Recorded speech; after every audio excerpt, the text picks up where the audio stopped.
The UCL Centre for Holocaust Education works with hundreds of schools and thousands of teachers every year, delivering programmes that dispel myths about the Holocaust. We work to improve the teaching of this hugely important history, and in so doing, we help hundreds of thousands of young people to understand how and why it happened and engage with the catastrophic human tragedy that occurred. In this way, we enable young people to consider why this history matters today and to recognise the dangers of 21st century extremism and anti-Semitism. But these are just words and numbers. What we do is best understood when you see the impact we have in the classroom.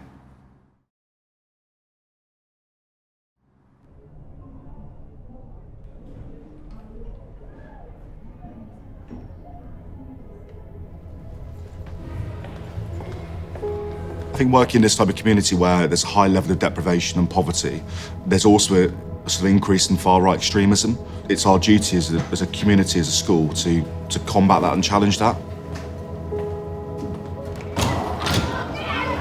So when there's a programme such as UCL's that gives opportunities for our students and our staff to develop themselves, it was a natural fit and an opportunity that we couldn't turn down.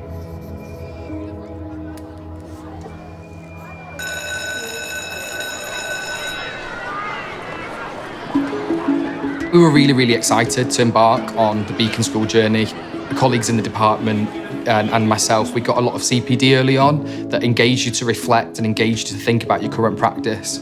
So it was very interesting to me to see this brand new school, an impressive building in a very difficult context, with staff really going beyond the call of duty in every way to support their kids. So what we're going to do is we're going to fill this board with what's good about our school and what you enjoy about it. We were very aware that although we followed the national curriculum, we could do so much more with it. But also it was the broader viewpoint of it's not just looking at the Holocaust and educating students in more detail around that, it's that open agenda again of tolerance and understanding. The UCL Beacon School programme is so important because we want everyone to feel like that they belong, and we want everyone to have a detailed knowledge of what belonging is. When we initially started, there was a sort of trigger point of an anti-Semitic comment that was of pure ignorance. So I think staff are quite apprehensive about even just challenging sort of prejudicial remarks. How do I get it right? What do I say? Is it better to say nothing?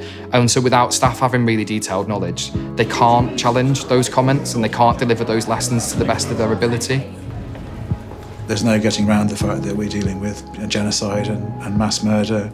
It can be upsetting for the children, it can be upsetting for the teacher.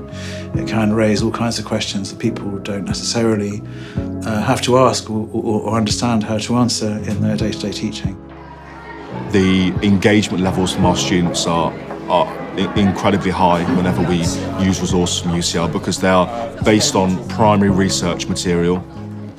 When you're dealing with the Holocaust, there's often a lot of shades of grey. What we try and do is explore the choices people made. And today we're going to look at individual people and you're going to think of words that you'd associate with these people.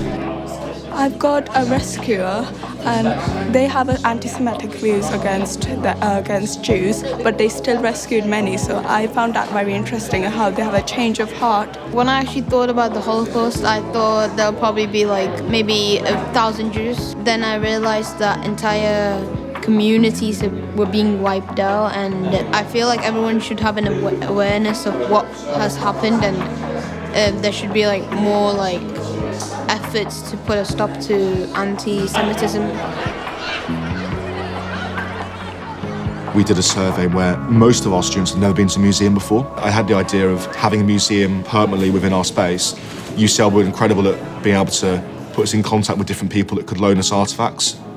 Lots of our parents often ask, can they come and see the space as well? So it's not just about our students within the school, but it's also the wider community. We know that we'll only break generational cycles of prejudice and discrimination.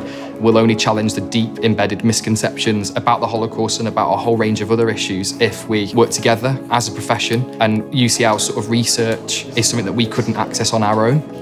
We're trying to teach our students that often their narrative and their ideas will be complex and nuanced, and so they should be. Because I believe we live in a world at the moment that is incredibly polar. It's about equipping students with an understanding of division, with the ability to think deeply, without making snap judgments, which is what good history should do. It should engage students to reflect. Learning about the Holocaust, I think it helps us in our lives to treat people fairly and not act as if they're different to us, because we're all the same. We all need to be treated and treat others how we want to be treated. It's about providing the best route possible for those students. It's a case of educating so that by the time they leave us in year 11, they're able to be successful in modern Britain.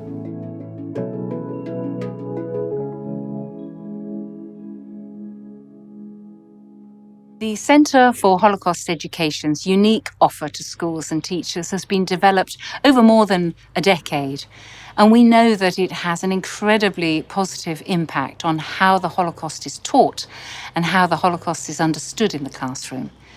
But while we're proud of what we've achieved so far, there is so much more to be done.